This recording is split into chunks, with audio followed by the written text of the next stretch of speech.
3 days before my daughter's father-in-law's birthday party, I bought the Mercedes S-Class I had dreamed of after decades of hard work. At the celebration with 300 guests, my daughter pointed at my car and said, "Dad, just give it to him. You can buy another one." When I refused, my son-in-law stepped forward and shouted, "After everything this family has done for you, you still dare to say no." Then he grabbed a heavy metal cake stand and struck me in front of everyone. Dazed and humiliated, I looked at the crowd and revealed the truth I had hidden for years. "Thank you for being here. It means more than you know. Let's start with something simple. Drop your city or country in the comments. I love seeing where the Dad Family Revenge family comes from around the world. This story includes fictional elements created for storytelling and educational value. Any similarity to actual people or events is coincidental. What matters is the message, and that part is completely yours." The first thing I did every morning was check on the roses. Not because they needed me every single day, but because Eleanor had planted them the year before she got sick, and somewhere along the way, tending to them had become the closest thing I had to a conversation with her. I pulled on my garden gloves, walked the path between the hydrangeas and the back fence, and crouched down to inspect the stems the way she had taught me. The October air in Westchester carried that particular kind of cold that doesn't cut through you all at once. It settles in slowly, like it has all the time in the world. That was how I liked my mornings now. Unhurried. Mine. "Mr. Richard," Carol Mitchell's voice came over the fence before her face did. She was my neighbor to the north, a retired schoolteacher from Yonkers who had lived on Elmwood Lane for 30 years and considered it her personal mission to know everything that happened on this street. Her reading glasses were pushed up on her forehead, the way they always were when she hadn't decided yet whether she needed them. "Morning, Carol." I straightened up and pulled off one glove to wave.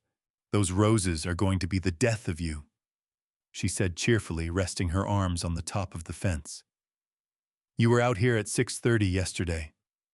I saw the light. 6:45, I said.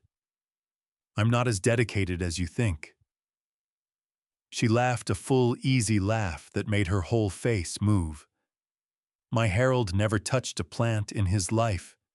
Said it was women's work." She paused. "I miss that stubborn man every single day." "I know the feeling," I said.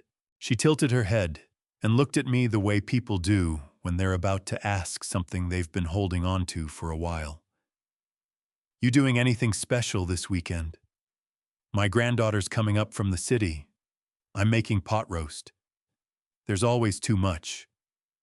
"That's kind of you." I smiled. "I've got a family thing Saturday." "Oh, good." She brightened. "You don't get out enough, you know. For a man your age, you spend a lot of time alone." I didn't correct her. Carol knew me as the quiet widower on the corner who drove a 10-year-old Toyota Camry, bought the store-brand cereal, and waved at every dog that passed on the sidewalk. She didn't know that I had spent 35 years running a company with offices in 3 cities. She didn't know about the floors on Park Avenue or the contracts worth more than this entire neighborhood. And I had worked very hard to keep it that way. After she went back inside, I finished my walk through the garden, then took my coffee to the front steps and sat down with the morning paper. The Camry sat in the driveway, a small rust spot forming near the rear wheel well that I kept meaning to address. I looked at it and felt a quiet satisfaction that I couldn't fully explain to anyone who hadn't spent decades being recognized everywhere they went. Here I was, nobody. And being nobody, it turned out, was something you had to earn just as surely as everything else. I had retired from Calloway Logistics Group 14 months ago, or at least that was the story I had let people believe. The truth was more complicated. The truth was that I had watched the people closest to me change in ways I hadn't expected as my success became impossible to ignore, and I had needed to understand something before I decided what to do about it. I needed to know who would still be there if they thought the money was gone. My phone buzzed on the step beside me. I picked it up and saw a message from Meg Torres, who had been my executive assistant for 20 years and had agreed without a single complaint to maintain what we privately called the arrangement. The message read, "Mr. Calloway, I think you should know someone has been asking questions about your assets again. Same pattern as before. I'll have more details tomorrow." I read it twice. Then I set the phone face down on the step and looked out at the street where a woman was walking a golden retriever and a man in a Fordham sweatshirt was jogging past without looking up. The October leaves were coming down now, slow and easy, like they had made peace with it. I picked up my coffee, took a long sip, and thought about the word again. Again. That single word told me more than the rest of the message combined. Because it meant this wasn't new. It meant someone had been circling what I had built for longer than I had let myself admit. And deep in a place I hadn't wanted to examine too closely, I already had a feeling about who that someone was. I just hadn't been ready to say it out loud. Not yet. The coffee had gone cold before I noticed. I was sitting in the garden chair Eleanor had picked out at a yard sale in Terrytown 17 years ago, a wrought iron thing with a cushion she had reupholstered herself because she said the original fabric was the color of a waiting room. I had never once sat in it without thinking of her hands smoothing down that new fabric, pleased with herself, in the quiet way she had when something turned out exactly right. I set the mug down and let the morning settle around me. People assume men like me were born into money. I was born into a 2-bedroom apartment in Queens with a father who worked double shifts at a machine shop in Long Island City and a mother who clipped coupons on Sunday nights at the kitchen table with the kind of focus most people reserve for serious work. Because for her, it was. I was 23 years old when I leased a garage space in Woodside with money I had saved over 4 years of working warehouse logistics for other people. 3 trucks. 1 part-time driver who was also my college roommate. A landline phone and a folding table I found on the sidewalk on moving day. Eleanor thought I had lost my mind. 3 trucks, she said. Standing in the middle of that garage with her arms crossed and her chin tilted up the way it did when she was trying to decide whether to be worried or impressed. "Richard, we have $400 in our checking account." "412, I said. She pressed her lips together to keep from smiling. That is not the reassuring detail you think it is, but she stayed. She answered phones in the evenings after her own shift at the hospital. She kept the books on a yellow legal pad because we couldn't afford software. She drove the 3rd truck herself on 2 occasions when our driver called in sick and I had a delivery I couldn't miss. And when our first real contract came through a regional grocery chain that needed reliable weekly runs between 3 warehouses, she sat across from me at that folding table and cried in a way I had never seen her cry before. "We're going to be okay," she said, pressing both hands flat against the table like she needed something solid under them. "Richard, I think we're actually going to be okay." I reached across and covered her hands with mine. My throat was too tight to answer her, so I just held on. That was 1989. By 1995, Calloway Logistics Group had 14 trucks and a real office in Long Island City. By 2003, we had moved headquarters to Park Avenue and opened a satellite operation in Los Angeles. By 2010, we were managing supply chain contracts for clients across 11 states, with a workforce of over 400 people. Eleanor did not live to see most of it. She was diagnosed in the spring of 2001 when Diana was 9 years old, and still believed her mother was invincible. The next 2 years were the ones I do not talk about often, because I have never found language that does them justice. I ran the company during the day and sat beside her hospital bed at night with Diana asleep across my lap, her sneakers still on her hair, smelling like the strawberry shampoo Eleanor always bought her.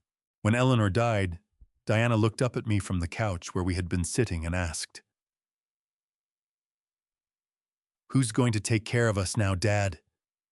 My chest cracked open at that question. I pulled her close so she wouldn't see my face, pressed my cheek against the top of her head, and told her what I believed with every part of myself. "I am," I said. "I've got you. I promise." And I had kept that promise.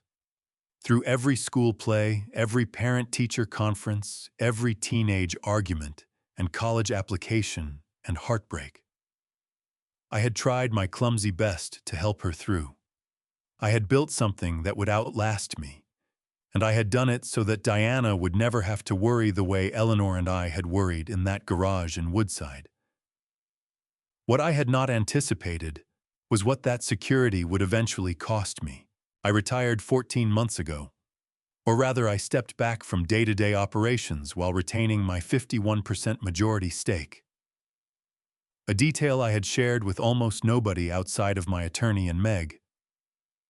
To the world, to Diana, to her husband, Victor, I was simply a retired old man living quietly in Westchester on what they assumed was a modest pension.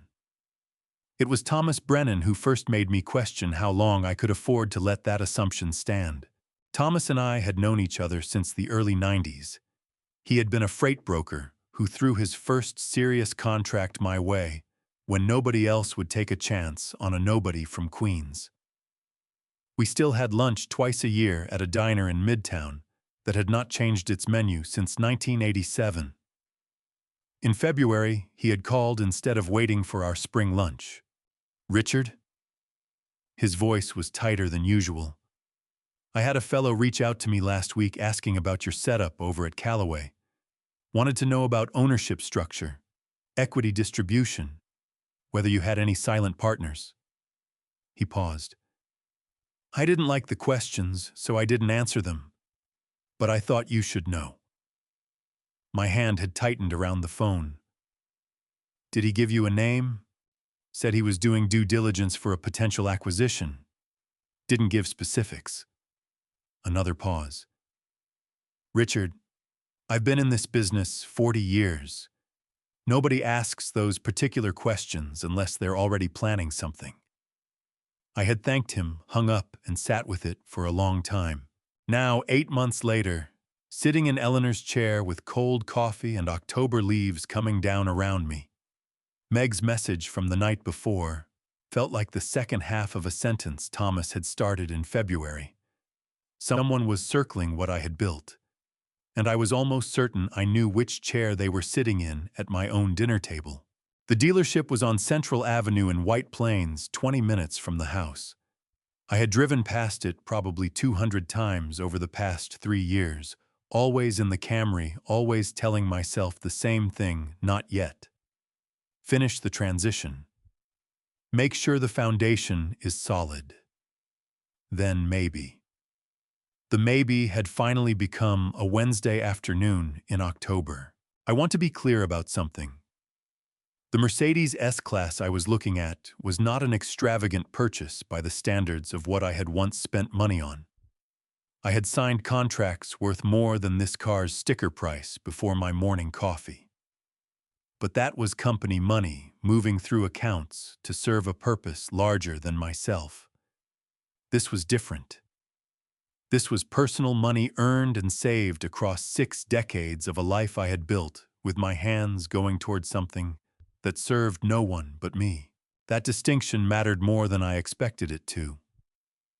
The salesman, a young man named Derek, who had the eager energy of someone working on a monthly quota, brought the car around to the front of the lot and handed me the key fob with both hands, like he was presenting something ceremonial. "Take your time," he said. "She's not going anywhere." I opened the driver's side door and stood there for a moment before getting in. The interior was deep charcoal leather, and the seat adjusted to fit me with the kind of precision that reminded me of a well-made suit. I put both hands on the steering wheel and felt something shift in my chest. Not dramatically, not the way things shift in movies. Just a quiet settling. Like something that had been slightly out of place for a very long time had finally found where it belonged. I drove it for 30 minutes before I told Derek I would take it. I bought the car on a Wednesday just 3 days before the party. For 3 days, that car sat in my driveway and made me smile every time I looked at it. I drove to the grocery store on Thursday morning and took the long way home along the reservoir. I sat in the parking lot of the hardware store for 10 minutes on Friday afternoon, simply because I was not ready to go back inside yet. Small things, ridiculous things, but they were mine, and I had stopped apologizing for wanting them. The call came Friday evening just after 7. I was on the back porch with a glass of water and the last of the daylight when my phone buzzed on the table beside me. Diana's name on the screen. I felt a pull of warmth the way I always did when I saw it, and answered on the second ring. "Hey, sweetheart." "Hi, Dad." Her voice was clipped. Not unfriendly exactly, but moving with the particular efficiency of someone who had already decided how a conversation was going to go. "How are you?" "I'm good, just sitting outside. It's been a nice evening." "Good, good." A beat. Then, "Dad, I need to ask you something." My hand tightened slightly around the phone. In 68 years, I had learned that the phrase, "I need to ask you something," delivered in that particular tone, was rarely the beginning of a question. It was the beginning of a conclusion someone had already reached. "Go ahead," I said. "Frank's birthday party is Saturday. You know that." Frank DeLuca, Victor's father. A man I had met 11 times, and remembered mostly for the way he spoke over other people at dinner. "We're doing it at the Grand Meridian in Midtown.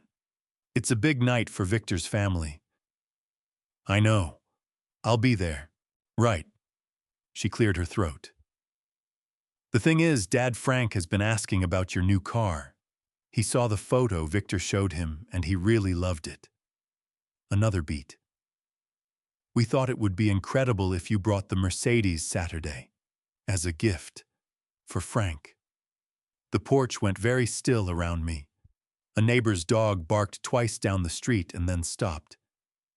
"Diana," I said carefully, "that car belongs to me."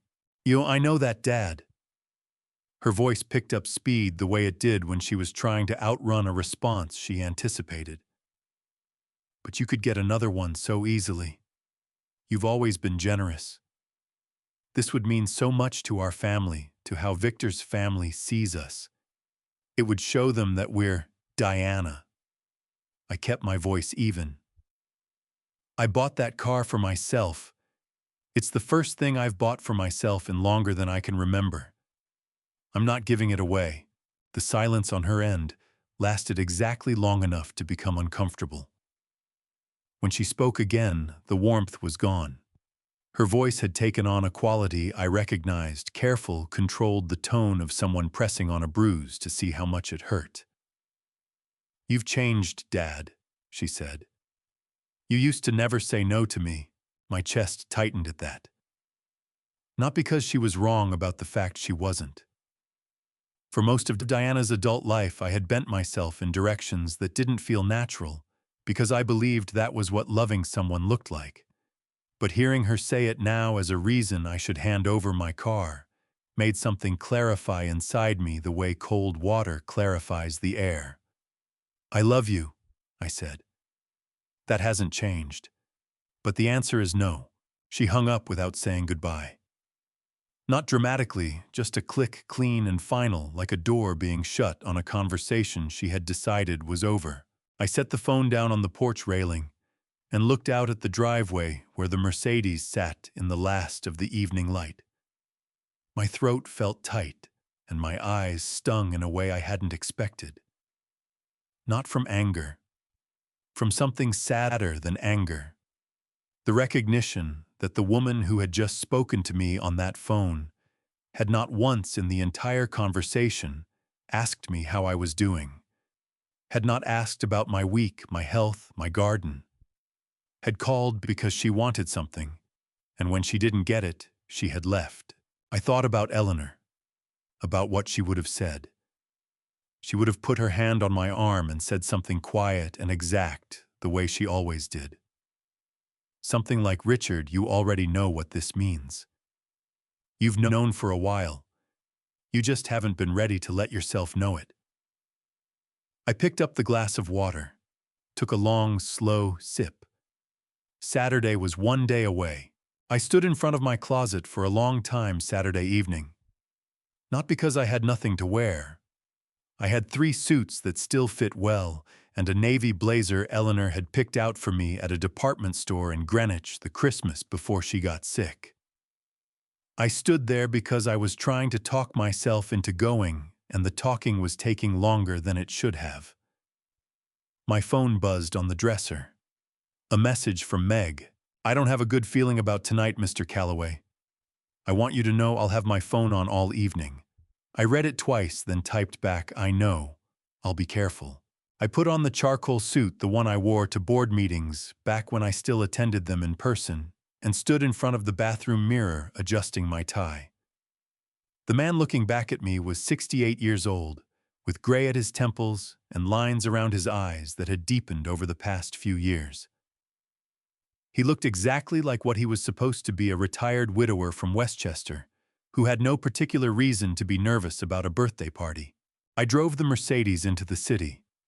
The Grand Meridian was on West 54th Street, one of those midtown venues that had been hosting corporate events and milestone celebrations since before I started my first company. The doorman waved cars through with the practiced efficiency of someone who had seen everything twice.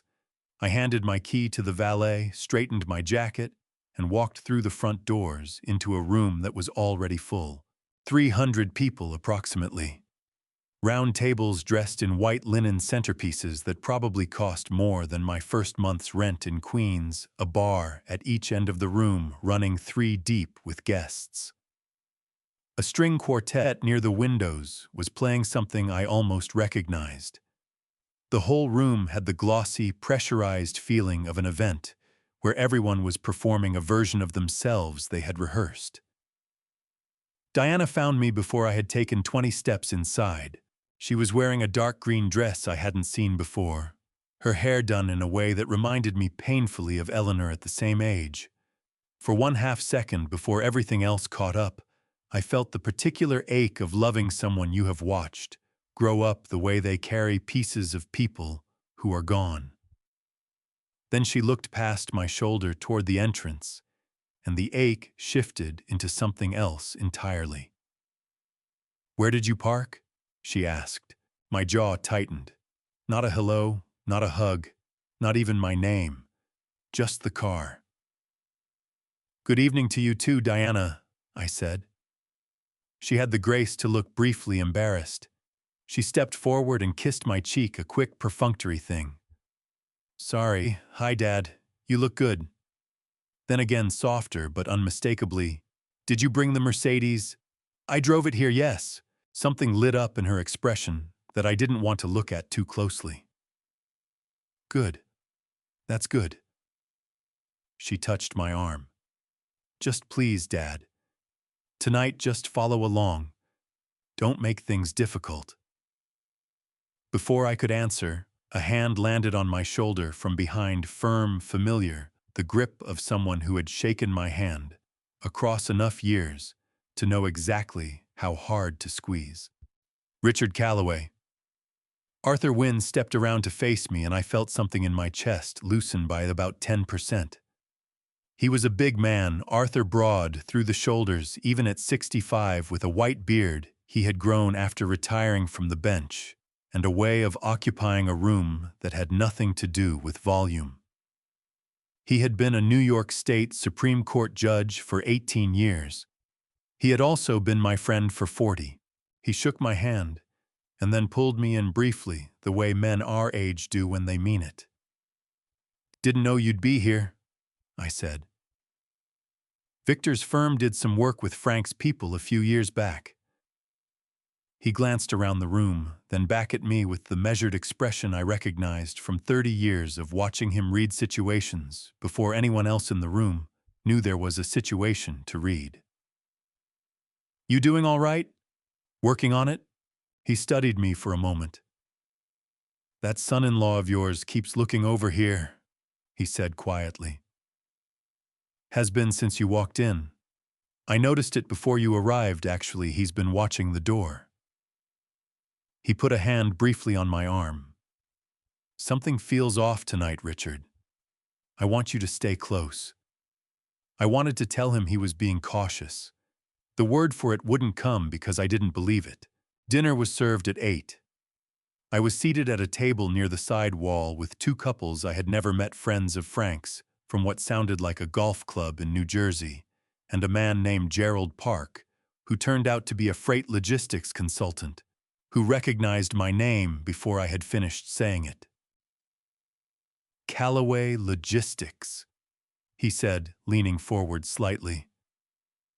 "I pitched your company for a West Coast contract about 6 years ago. Didn't get it." He smiled without resentment. "Whoever you hired instead did good work. I kept an eye on your operation after that. Smart structure." "Thank you," I said. And I meant it because Gerald Park said it the way someone says something true without wanting anything back from it. It was the most genuine exchange I had at that table all evening. Victor gave a toast midway through dinner. He stood at the head table with a microphone and spoke about family and generosity and the kind of father Frank had been, and he was smooth and polished and said everything correctly. The room responded warmly.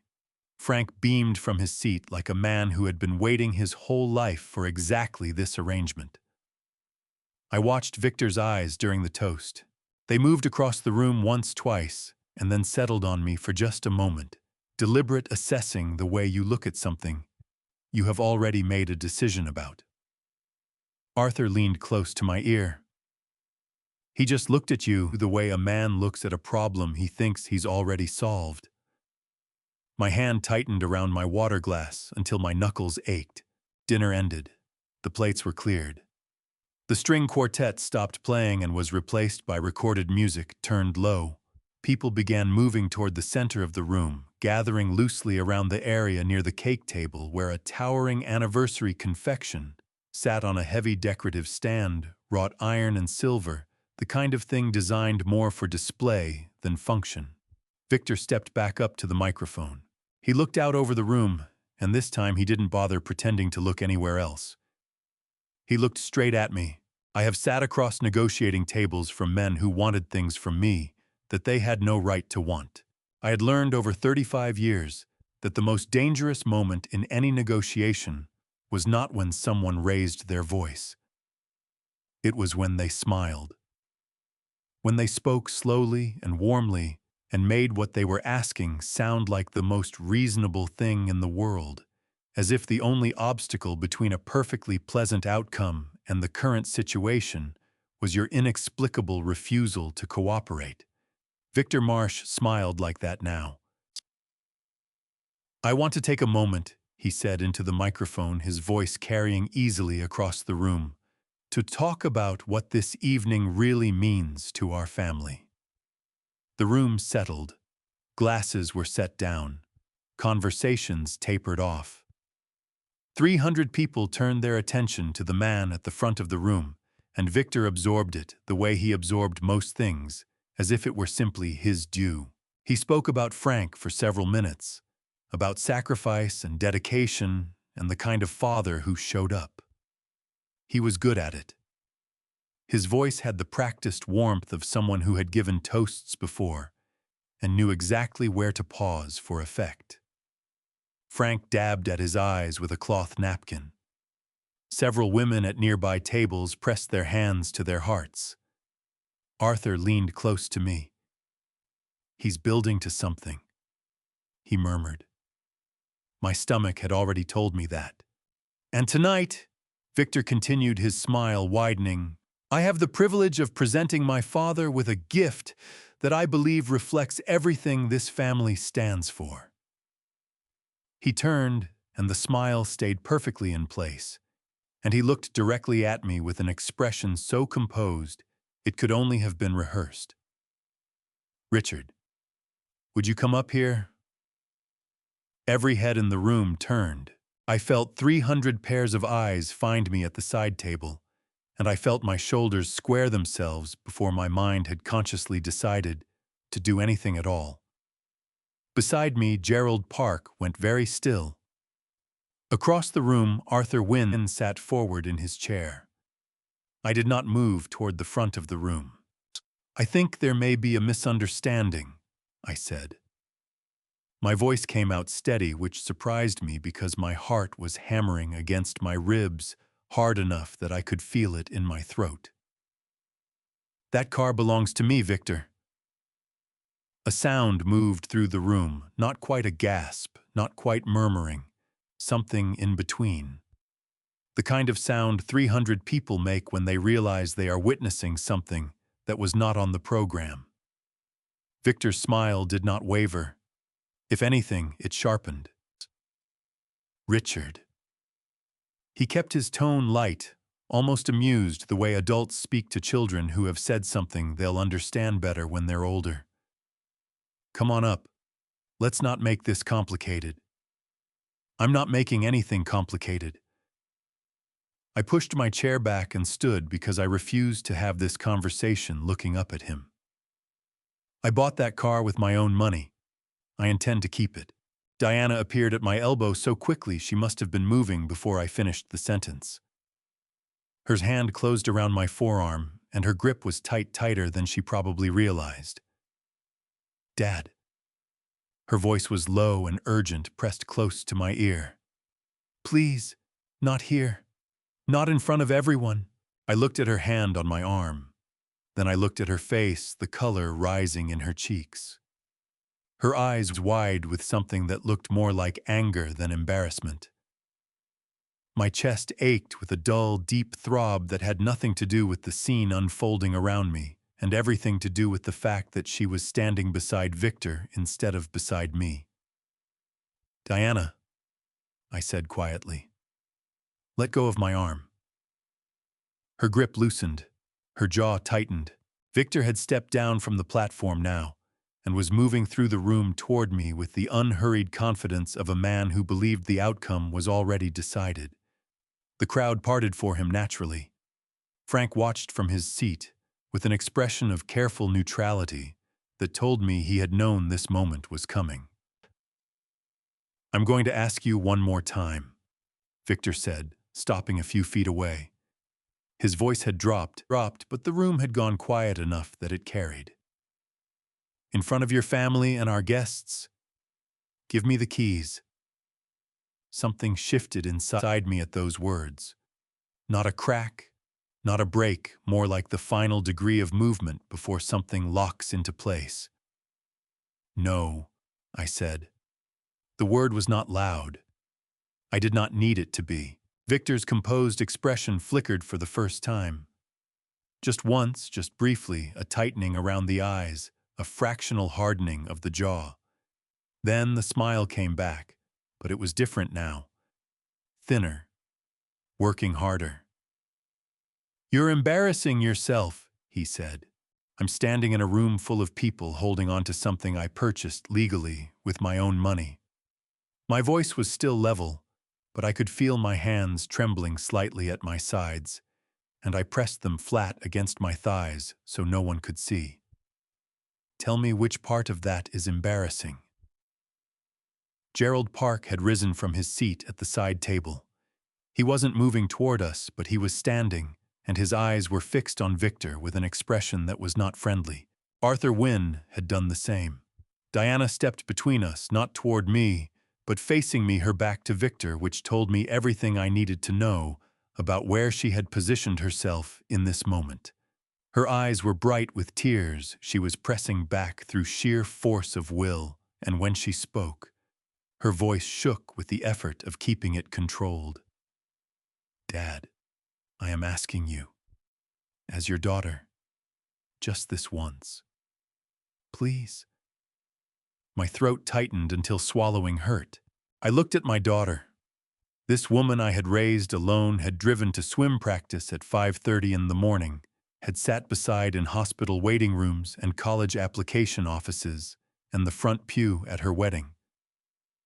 I looked at her standing there asking me to give away something I had earned so that her husband could use it as a prop in a performance for 300 people who did not know my name. And I shook my head. "No, Diana," I said. "Not this time." Her face crumpled. Not into tears, into something harder than tears. A coldness I had never seen on her before, settling over her features like a door closing. Victor's hand moved toward the cake table. People talk about moments of violence as if they happen slowly the way they do in movies. They don't. 1 second, Victor Marsh was standing 3 feet in front of me, with his hand reaching toward the cake table.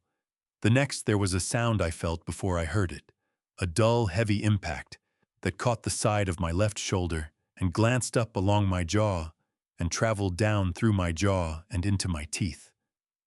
My vision went white at the edges. My knees buckled, and I grabbed the nearest chair to keep from going down, my fingers scraping across the back of it, as the room tilted sideways and then slowly, reluctantly righted itself. The decorative stand was iron and silver and probably weighed 8 pounds. I know this because I looked it up afterward, the way you look up things you need to understand in order to accept that they actually happened. The room did not make a sound. 300 people, and not one of them made a sound for what felt like a very long time. I straightened up slowly, one hand still on the chair, my left ear ringing with a high, thin note that would stay with me for 3 days. I could feel my heartbeat in my temple, rapid and insistent, and there was a warmth spreading from the point of impact that I did not want to touch with my fingers.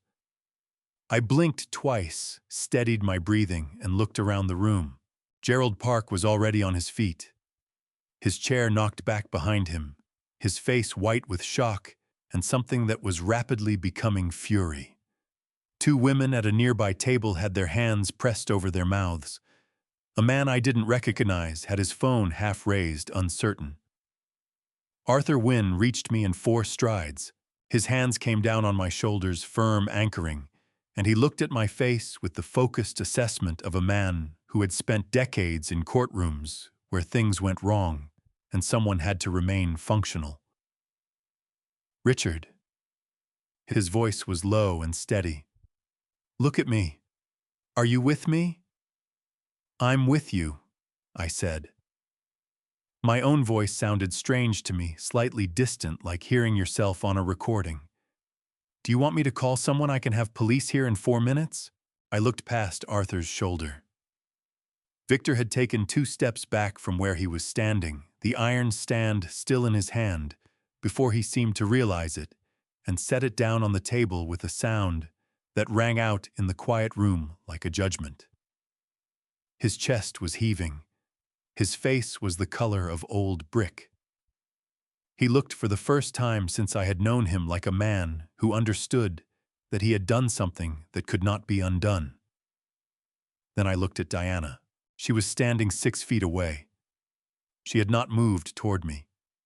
Her arms were wrapped around her own, her shoulders pulled in, and she was staring at a point somewhere between me and the floor. Her face was not horrified. It was not angry. It was doing something worse than either of those things. It was working visibly to arrange itself into an expression she could defend. When her eyes finally came to mine, my chest split open in a way that had nothing to do with the blow I had just taken. "Dad," she said. Her voice was barely above a whisper, thin and fraying at the edges. You pushed him to this." The words hit harder than the iron stand had. I heard someone inhale sharply nearby. Gerald Park made a sound in his throat that was not a word.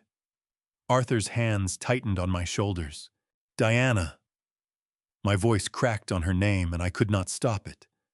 My eyes burned, and I pressed my back teeth together hard, Because I would not cry in this room, not in front of these people, not for this. That is your father standing here. Her chin trembled. For one moment, just one, I saw the 9-year-old girl who had asked me who was going to take care of them. She was right there, right behind her eyes, frightened and uncertain, and reaching for me the way she used to reach for me. Then something closed over her expression, like a shade being pulled down, and she looked away. Arthur turned to face the room, and when he spoke, his voice carried the particular authority of a man who had spent 18 years on the New York State Supreme Court bench and knew exactly what it sounded like when a room needed to be addressed. I am a witness to everything that occurred here tonight, he said clearly, without theatrics, without raising his voice. So are the 300 people in this room. No one is going to leave before they've had the opportunity to speak with the appropriate parties if they choose to do so. He looked at Victor steadily. That includes you, Mr. Marsh. Victor's jaw worked.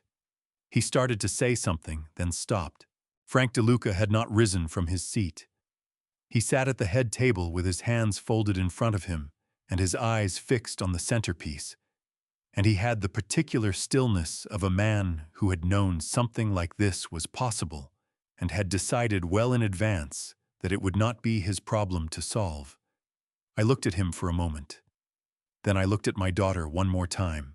She had turned slightly away from me, her shoulder angled in Victor's direction, and the pain of that small, physical fact went through me like something cold and sharp. Do you want to call anyone? Arthur asked me again, quietly, meant only for me. No, I said. Not tonight. Not like this. I straightened my jacket with both hands. My fingers were steady, which surprised me. You're a witness, Arthur. That's enough for now. I'll handle the rest my own way. He studied me for a long moment. Then he nodded, once the way he used to nod in chambers, when he had made a decision he intended to stand behind. I picked up my jacket from the chair where I had draped it at the start of dinner. I folded it over my arm. I looked at the room, at the white tablecloths and the wilting centerpieces, and the 300 faces turned toward me with expressions ranging from pity to discomfort to something that might in a few of them have been recognition. I did not look at Victor again. I looked at Diana one final time. She was staring at the floor, her arms still wrapped around herself, and she did not look up. I walked out of the Grand Meridian Ballroom with my back straight and my steps even, and the only sound in the room was my shoes on the polished floor. Not one person said a word as I went. I sat in my car for 11 minutes before I started the engine. I know because I watched the clock on the dashboard the entire time, the green numerals ticking forward with the indifference of something that has no stake in what is happening around it. 10:47, 10:48, 10:49. The valet had brought the Mercedes around without a word, his eyes careful and averted in the way of someone who had heard things through walls and decided the professional choice was to pretend otherwise. The banded parking garage on West 54th was quiet now. A couple walked past the entrance arm in arm, laughing about something, their voices bright and ordinary and belonging to a different evening entirely. A cab idled at the curb across the street. Somewhere above me, 300 people were rearranging themselves around what had just happened, figuring out what story to tell about it on the drive home. I looked at my hands on the steering wheel. They were not shaking. That surprised me more than almost anything else about the evening. I reached up slowly and touched the area above my left ear. It was tender in a way that radiated outward when I pressed it, and I pulled my fingers back and looked at them in the dim light of the garage. Nothing. Just the ghost of the impact sitting there under my skin, patient and insistent. I thought about Eleanor, not strategically, not the way I sometimes thought about what she would have advised running through her imagined responses like scenarios in a business plan. Just her, the way she used to laugh at something I said when I wasn't trying to be funny, a real laugh that was always surprised out of her, the kind she could never fake even if she'd wanted to. And the way she always knew, without being told, when I needed her, to simply stay in the same room without filling it with words. I missed her with a physical force that surprised me even now, more than 20 years later. "What would you have done?" I asked the empty car. The answer came back the way her answers always had, quiet, certain, without drama. She would have picked up the phone. I reached into my jacket pocket and found my cell. Margaret Torres Meg had been my executive assistant for 20 years before I stepped back from day-to-day operations, and she had agreed without hesitation to continue in what we called, between ourselves, an advisory capacity. Which meant she knew everything. I knew she kept records I didn't ask her to keep, and she answered her phone at any hour without complaint. It rang once. "Mr. Calloway." Her voice was awake and alert, with none of the thickness of someone pulled from sleep. She had been waiting.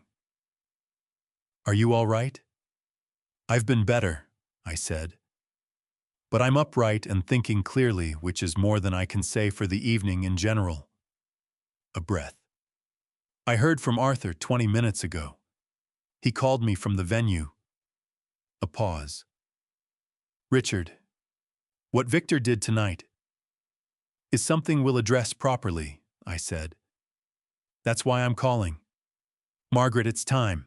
The 3 words landed between us with the weight of something we had been circling for months. "Are you certain?" she asked. "More certain than I've been about anything in a long time."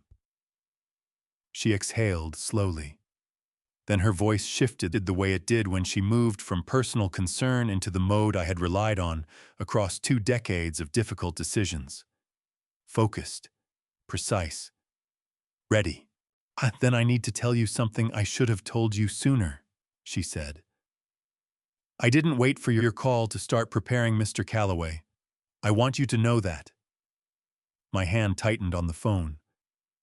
"What do you mean? 8 months ago, February, the week after Thomas Brennan called you, I found something." She spoke carefully, choosing each word. "Victor had retained a private investigator.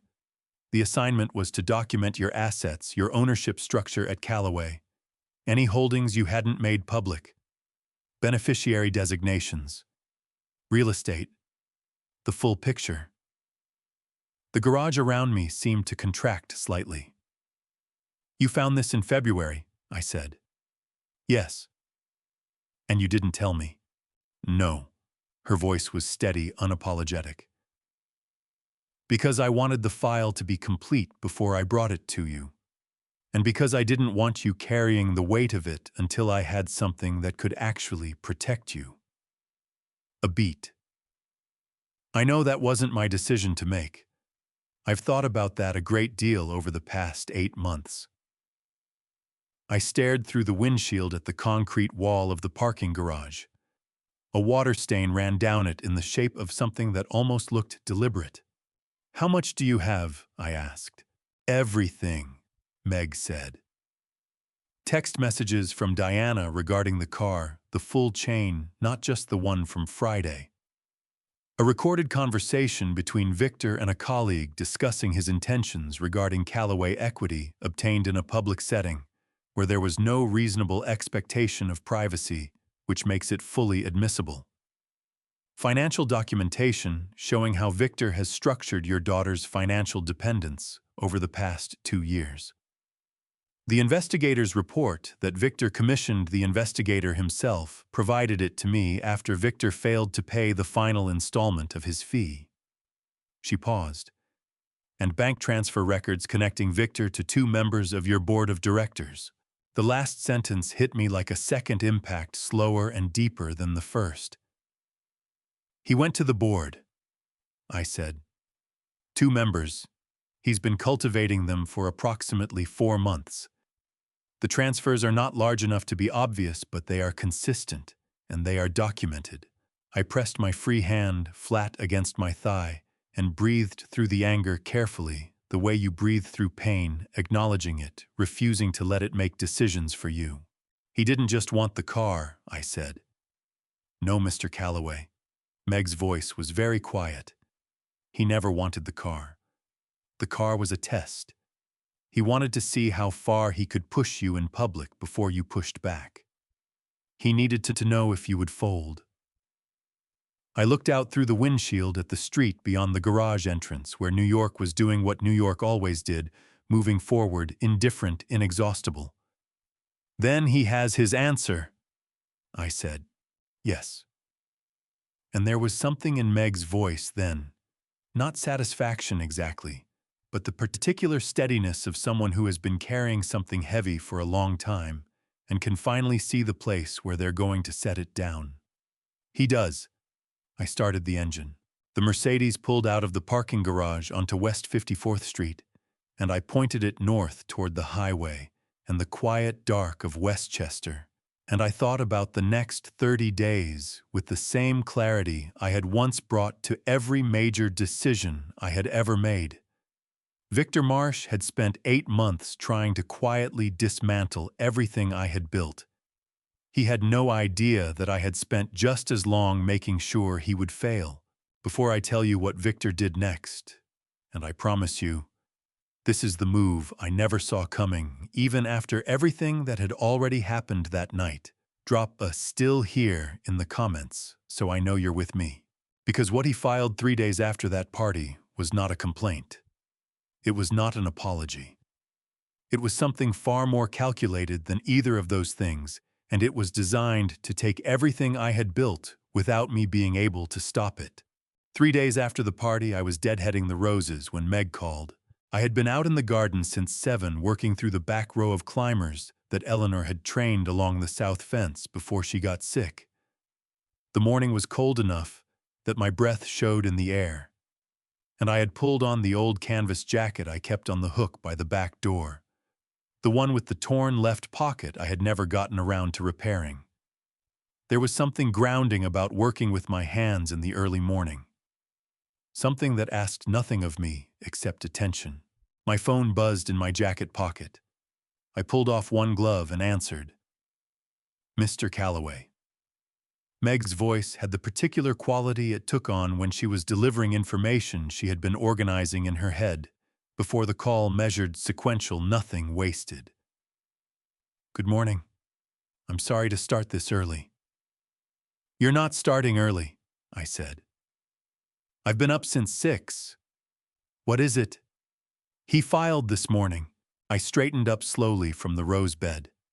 My lower back protested the movement the way it always did in cold weather, and I pressed one hand against it and waited for her to continue. Victor filed a petition this morning with the Westchester County Court, Meg said.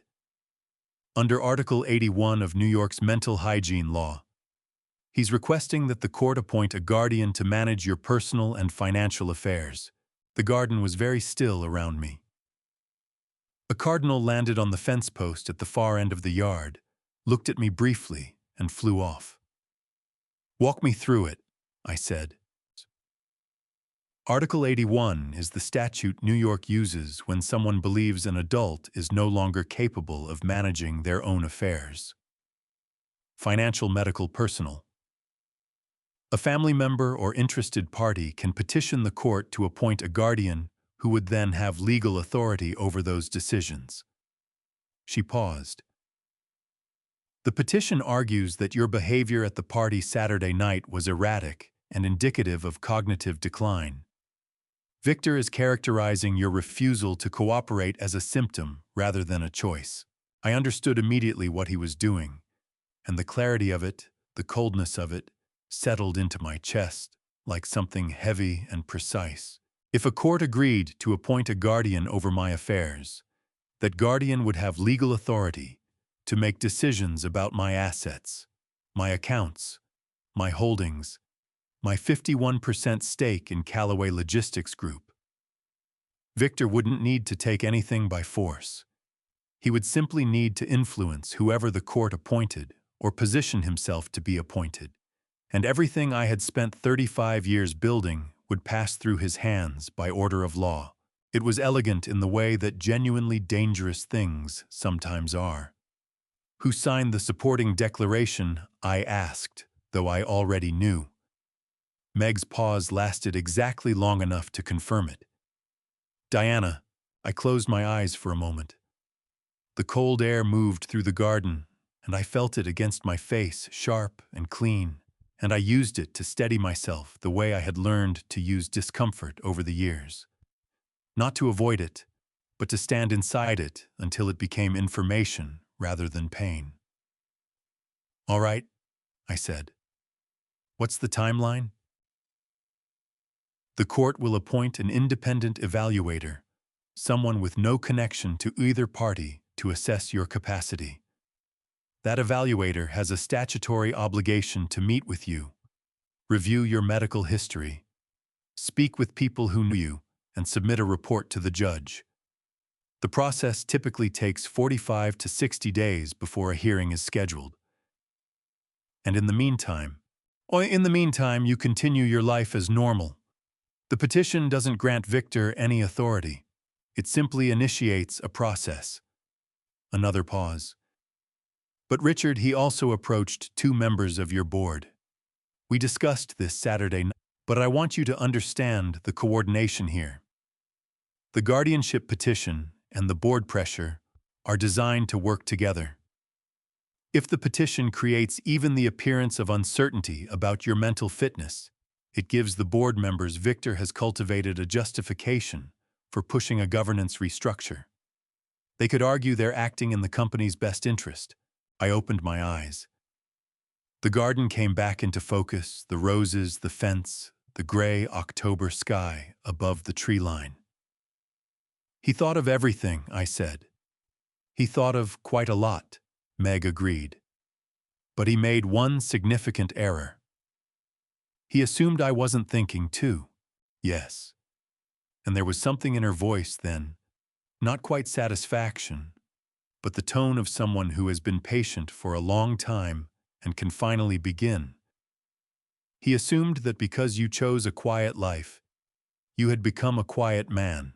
I pulled my gardening glove back on and looked at the rose bed I had been working through. Eleanor had chosen a variety called New Dawn for this section, a climber with pale pink blooms that came back every year without being asked, regardless of the winter that preceded them. "I need you to do 2 things today," I said. "Tell me." "Call Patricia Hale's office and get me an appointment as soon as possible. I want a full evaluation, cognitive, physical, everything she can document." Dr. Hale had been my physician for 14 years. She was thorough, she kept meticulous records, and she did not soften her findings for anyone's comfort. Whatever the court's evaluator needed to see Patricia would have it ready first. "And I want copies of everything in the file you've been building. All of it. I want to read through it tonight." "I'll have Patricia's office by 9, Meg said. "And I'll bring the file to you this afternoon if that suits." "That suits." A beat, then quieter. "How are you feeling, honestly?" I considered the question. My left ear still carried a faint echo of the ringing from Saturday night. My head ached in a dull, persistent way I had been managing with ibuprofen and deliberate ignorance.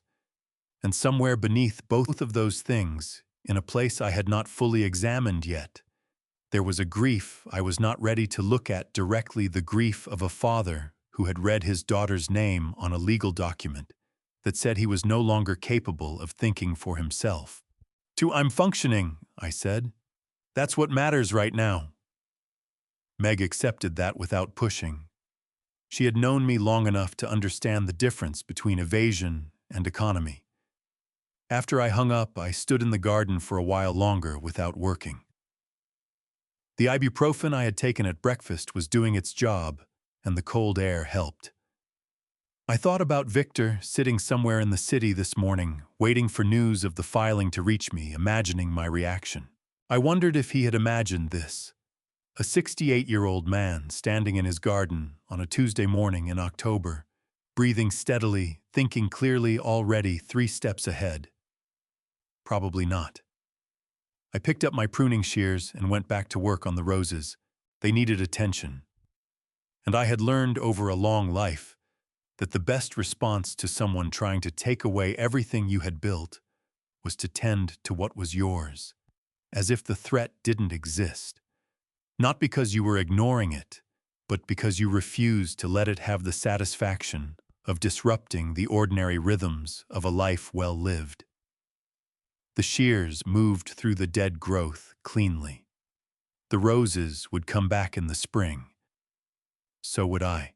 Patricia Hale ran her practice out of a 2-story building on Maple Avenue in White Plains that she had occupied for 22 years and had never once considered relocating on the grounds that her patients knew where to find her, and she saw no reason to make their lives more complicated than they already were. That was the kind of doctor she was.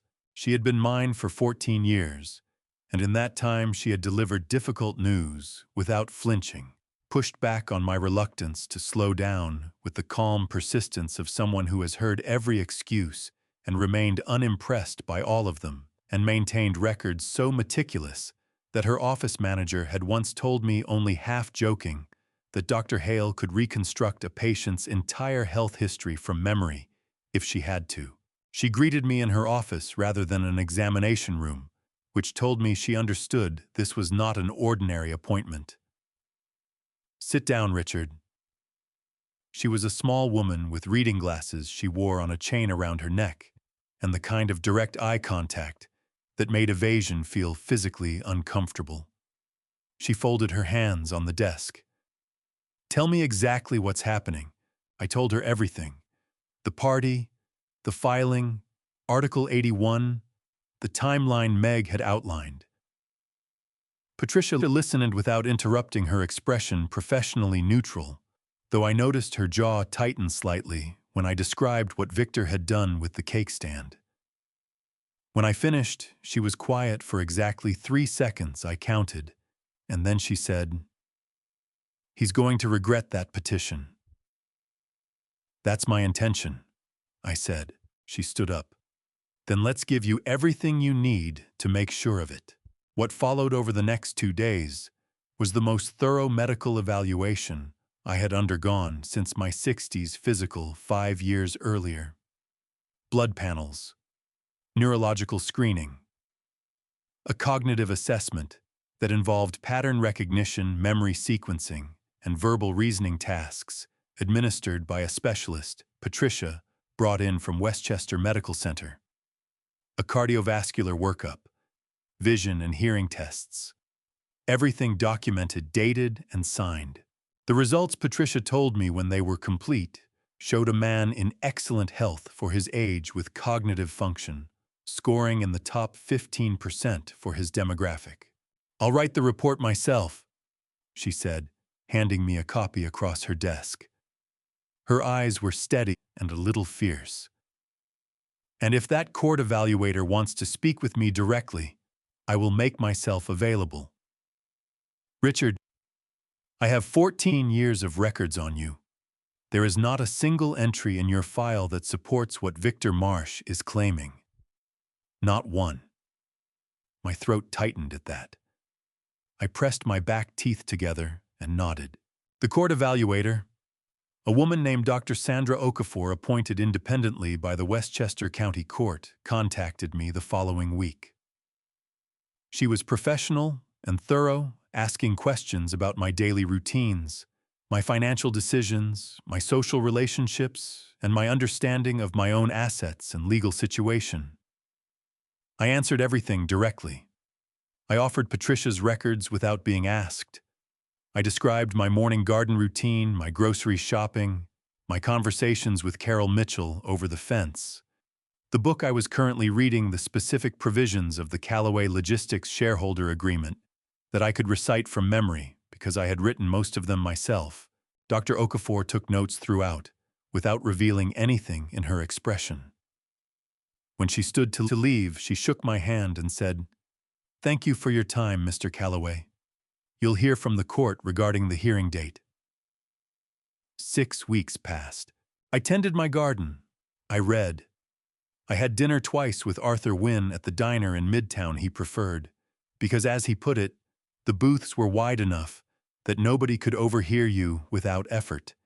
He updated me on what he was hearing through his own channels. Victor had retained a Manhattan attorney with experience in elder law, which told Arthur the petition was not a bluff.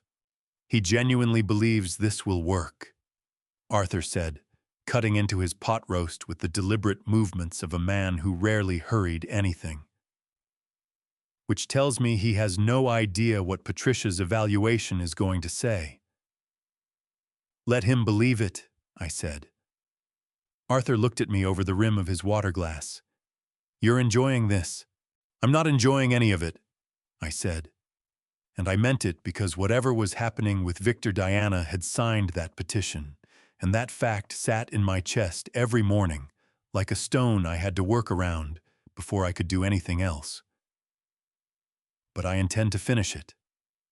The hearing was scheduled for Monday, November 24th at the Westchester County Courthouse on Dr. Martin Luther King Jr. Boulevard in White Plains. I wore the same charcoal suit I had worn to the party. Victor arrived with his attorney, a tall man named Drummond, who carried himself with the brisk confidence of someone billing by the quarter hour. Diana sat in the gallery and did not look at me when I walked in. I sat at the respondents' table with my own attorney, a woman named Catherine Reeves, who had practiced estate and elder law in New York for 30 years and had prepared for this hearing the way she prepared for everything completely. Dr. Okafor's report was entered into the record first. Drummond read the summary twice, and I watched the color leave his face on the second pass. The report found no evidence of cognitive impairment, no pattern of erratic financial decision-making, no indication of any condition that would compromise Richard Calloway's ability to manage his own affairs. It recommended dismissal of the petition. The judge, a heavy-set man named Carver, who had the patience of someone who had seen every variety of family dispute the state of New York could produce, looked at Drummond over his reading glasses. "Counselor," he said, "do you have medical evidence that contradicts Dr. Okafor's findings?" Drummond did not. "Do you have financial records demonstrating irregular or self-destructive decision-making on the part of the respondent?" He did not have those either. Judge Carver set down the report. Petition dismissed. He looked out over the courtroom with an expression that managed to convey both finality and a complete absence of surprise. "Mr. Calloway, you are free to go about your affairs." I thanked Catherine, quietly gathered my jacket, and walked out of that courtroom with my heart hammering so hard against my ribs that I could feel it in my fingertips. Not from fear, from relief, and from something else, something that had been building for weeks and now had nowhere left to go but out. I sat in my car in the courthouse parking lot and called Meg. "It's done," I said. "I know." Her voice was warm in a way she rarely allowed it to be. "Catherine texted me from the courtroom." A pause. "And Richard, the 2 board members, contacted me this morning. Both of them. They want to meet." My hand went still on the steering wheel. "Victor stopped paying them," Meg said. "Apparently when the petition started going badly, he stopped making the transfers. They're nervous. And nervous people, in my experience, are people who are ready to talk." I looked out through the windshield at the pale November sky above White Plains. "Set up the meeting," I said. "And Meg, book the Park Avenue conference room. It's time to go home." Meg arrived at 2 in the afternoon with a box that was heavier than it looked. I knew this because I offered to carry it from her car, and she let me. And by the time I set it on the desk in my study, I had recalibrated my estimate of its contents from a folder of documents to something considerably more substantial. She had driven up from the city in her own car, a sensible dark blue sedan she had owned for 9 years, and maintained with the same methodical attention she brought to everything else. She took off her coat, hung it on the hook behind the study door, and sat down across from me the way she had sat across from me in 100 different offices over 20 years. Straight-backed, hands folded, ready. "Where do you want to start?" she asked. "The beginning," I said. "Take me through all of it." She opened the box and removed a series of labeled folders, setting them in a row across the desk, with the precision of someone who had organized this presentation in advance and intended to deliver it in a specific order for a specific reason. Each folder had a tab. Each tab had a date range. "Text messages first," she said, opening the top folder and sliding it across to me. The messages were printed on plain paper, each exchange dated and time-stamped. I recognized Diana's number immediately. The chain began 6 weeks before the party, longer than I had realized. The early messages were between Diana and Victor, forwarded to Diana's phone discussing the Mercedes in terms that made my stomach tighten as I read. Victor, in one exchange, referred to the car as already theirs. Not potentially theirs. Already. Diana's responses were careful, less certain than his occasionally pushing back, in small ways, that I might have found reassuring if they had led anywhere other than where they did. But they hadn't. And the final message in the chain, sent from Diana to Victor the morning of the party, read simply, "He'll be there. He'll have the car." My jaw ached from how hard I was pressing my back teeth together. The audio recording, Meg said, sliding the second folder across. This one contained a transcript, rather than the recording itself, which Meg had preserved on a secure drive. The conversation had taken place at a restaurant bar in Midtown in early September, a place where Victor had met with a colleague named Warren, to discuss with the frankness of men who believed they were speaking privately in a public space the mechanics of what Victor called repositioning family assets. The transcript was 11 pages. I read the relevant sections twice. Victor understood with uncomfortable precision the legal distinction between assets held personally and assets held through a corporate structure. He understood what a guardianship petition could and could not accomplish. He understood the timeline. He had done his research and reading the evidence of that research in his own words. Casual, confident, occasionally impatient, made something cold move through me that was not quite anger and not quite grief, but lived in the territory between them. "The financial documentation," Meg said. This was the folder I had been approaching since she sat down, the way you approach something you need to look at, but have been giving yourself permission to delay. The records showed 2 years of financial activity. Victor had, beginning in the fall of 2023, systematically redirected his earned income and all new assets into a series of accounts held under his company's name, rather than the joint accounts he shared with Diana. The process had been gradual, a percentage here, a transfer there, careful enough that someone not looking for it might not have noticed for months. Diana's name appeared nowhere in the newer accounts. By the beginning of this year, she had access to a single checking account, with a balance that on the day these records were pulled, contained $417. My chest hurt. Not metaphorically. A physical tightening, a pressure behind my sternum that I recognized as the body's response to a particular kind of pain, the kind that comes not from what someone has done to you, but from what you understand fully and finally has been done to someone you love. "She had nothing," I said. My voice came out rougher than I intended. "Nothing she could access independently," Meg said. Her own voice was careful, not soft exactly, but precise in the way of someone who understands that precision is sometimes the most humane thing you can offer.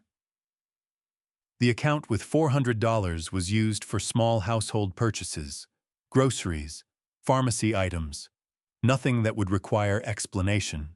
I set the folder down and looked at the wall above my desk, where Eleanor's photograph sat on the shelf between 2 books she had loved. I looked at it for a long moment without speaking, and Meg waited without filling the space, which was one of the things about her I had valued across 20 years. She signed the guardianship petition. I finally said, because she had no money to leave with if he found out she hadn't. That is my assessment, yes. I picked up the folder again and made myself read the rest of it. The investigator's report, compiled by the man Victor had hired and then failed to pay, who had provided the complete file to Meg, with what she described as minimal persuasion and considerable relief, documented 8 months of surveillance. My morning routines, my grocery store, my conversations with Carol over the fence, which had apparently been observed from a parked car on 3 separate occasions, my drive times, my visitor log. Reading it produced a sensation I had not experienced in many years. The specific discomfort of understanding that someone has been watching you move through the ordinary moments of your life and cataloging them for use against you. And the board members, I said. Meg removed the final folder.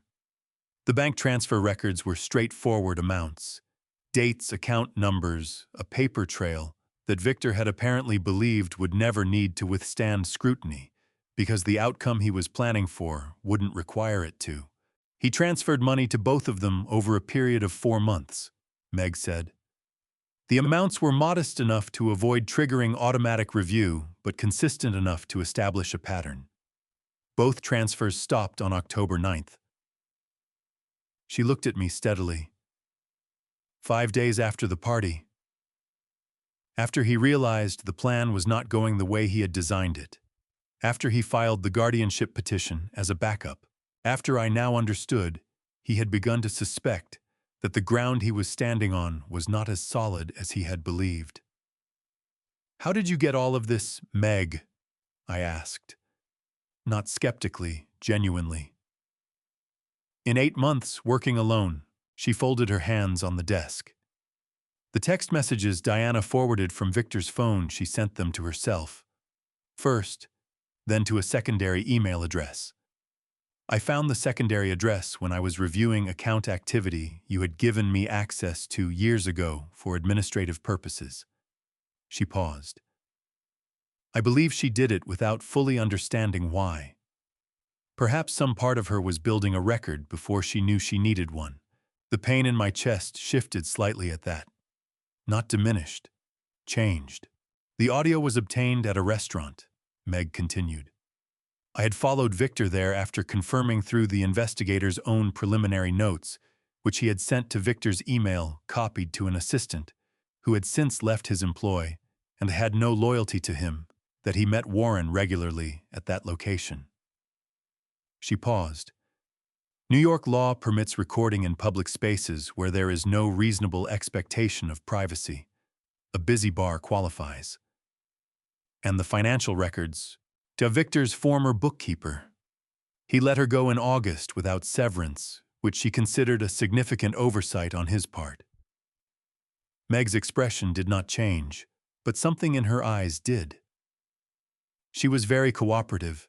I sat with all of it for a long moment. The folders spread across my desk.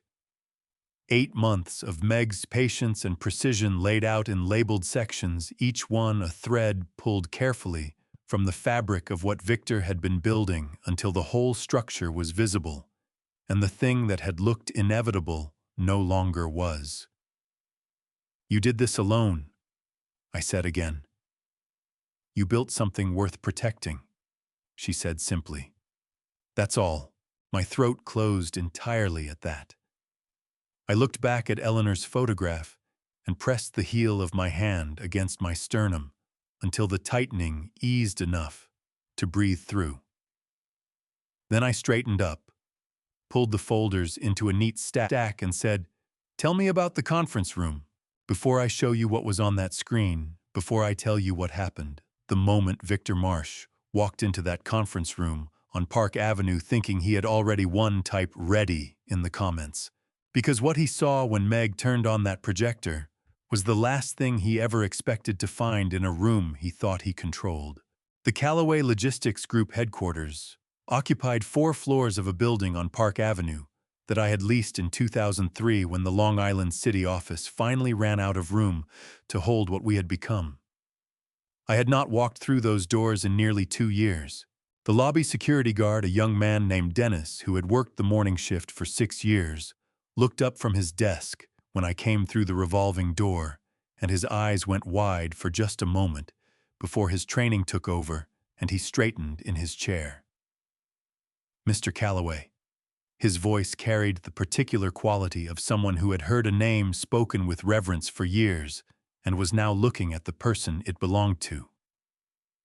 "Good morning, sir. It's good to have you back." "Good morning, Dennis." I signed the visitor log the way I had signed it 1,000 times before in the same neat hand and took the elevator to the 28th floor. Meg had arrived an hour earlier. The conference room was ready, laptop connected to the wall screen, water glasses filled chairs, arranged with the quiet precision that was her signature. She looked up when I walked in, and something in her expression shifted just briefly into something warmer than professional. "How do you feel?" she asked. "Ready," I said, and I was. For the first time in nearly 2 months, I was entirely, completely ready. The board members arrived, first 6 of them men and women I had known for years, who greeted me with the careful warmth of people who had heard things and were waiting to understand them. I shook each hand. I said each name. I did not explain anything yet. Victor and Diana arrived together at 9:15. Victor walked in ahead of her. His attorney Drummond, half a step behind, and the confidence in his posture was the kind that comes from a man who has convinced himself through repetition that a thing is true. He scanned the room, registered the board members, registered Meg at the laptop, and then found me standing at the head of the table. His eyes narrowed by a fraction. Diana came in behind him. She was wearing a gray coat I hadn't seen before, and her face was pale in a way that had nothing to do with the November cold. When her eyes found mine across the room, her chin trembled once before she pressed her lips together and looked away. Her hands, I noticed, were gripping her bag strap so tightly that her knuckles had gone white. My chest ached at the sight of her. I made myself look away. "Thank you all for coming," I said. "Please sit down." Meg began the presentation without preamble. The first several slides were administrative, the formal notice of the meeting, the agenda, the confirmation of quorum. Victor settled back in his chair with the performance of a man who was patient because he believed he could afford to be. Then Meg advanced to the next slide, the room's wall screen filled with a document I had not seen displayed publicly in many years. The Calloway Logistics Group shareholder registry, current, as of that morning, certified by our corporate attorney and notarized the previous Thursday. At the top of the list, in plain black type, Richard James Calloway, founder. 51% majority shareholder. The silence that followed was not the comfortable silence of a meeting proceeding as expected. It was the silence of a room in which several people were rapidly revising their understanding of their situation. Victor's chin came up. His attorney leaned toward him and said something quietly. Victor's jaw tightened, and he shook his head once, a short, sharp movement. Meg advanced the slide. What followed, presented in the same unhurried, methodical sequence she had used in my study 3 days earlier, was the complete record. The text messages, the audio transcript, the financial documentation showing Diana's account balance, the investigator's report, the bank transfer records connecting Victor to 2 members of the board currently sitting at this table. When the board transfer records appeared on the screen, I heard a sharp intake of breath from somewhere to my left. I did not look to see who it came from.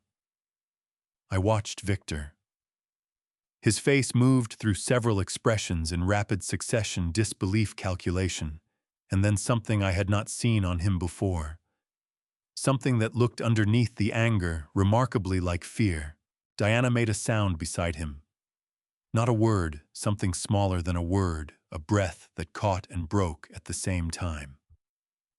Her hand came up to cover her mouth, and her shoulders curved inward, and I watched my daughter understand in real time the full shape of what she had been living inside. I looked at her and felt my throat tighten until swallowing hurt.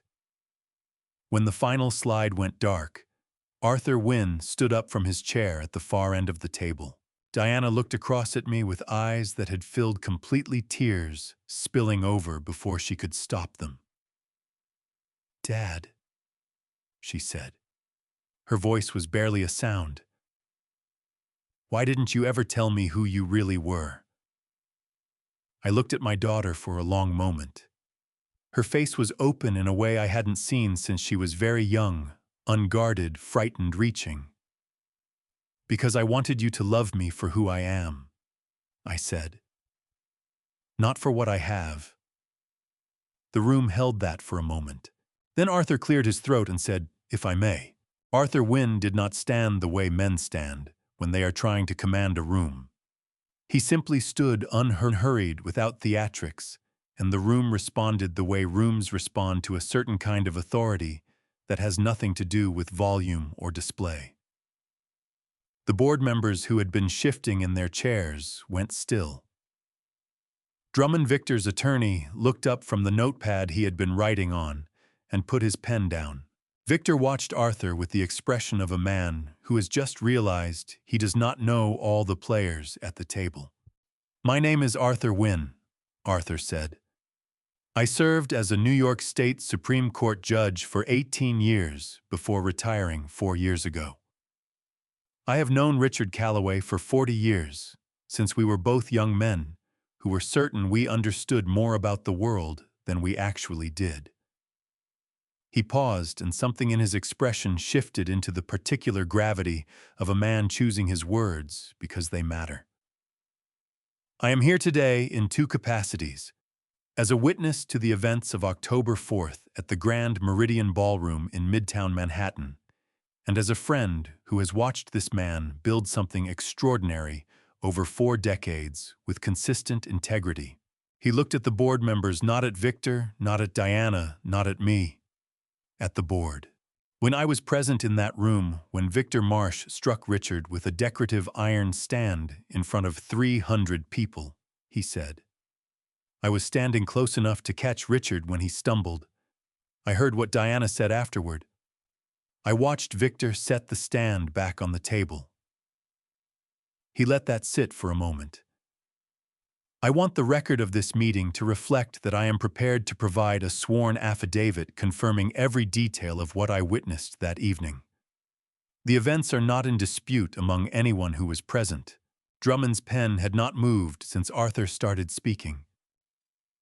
"Beyond what I witnessed personally," Arthur continued, "I have reviewed the documentation presented here this morning. I am not acting in any official legal capacity today, I want to be clear about that. But I will tell you what 40 years of watching people under pressure has taught me." He finally looked at Victor, and his gaze was the measured, unhurried gaze of a man who has delivered verdicts and understands their weight.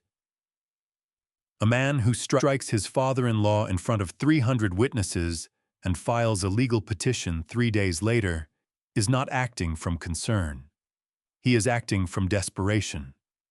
And desperate men, in my experience, make records of themselves that are very difficult to walk back from. Victor's chest was rising and falling visibly. His hands on the table in front of him had curled into fists, and then, as if he caught himself, he flattened them deliberately against the surface. "This is," he started. "Mr. Marsh." Arthur's voice did not rise. It didn't need to. "I'm not finished." Victor closed his mouth. Arthur turned back to the board. "You have worked alongside Richard Calloway for years, some of you for decades. You know what he built and how he built it.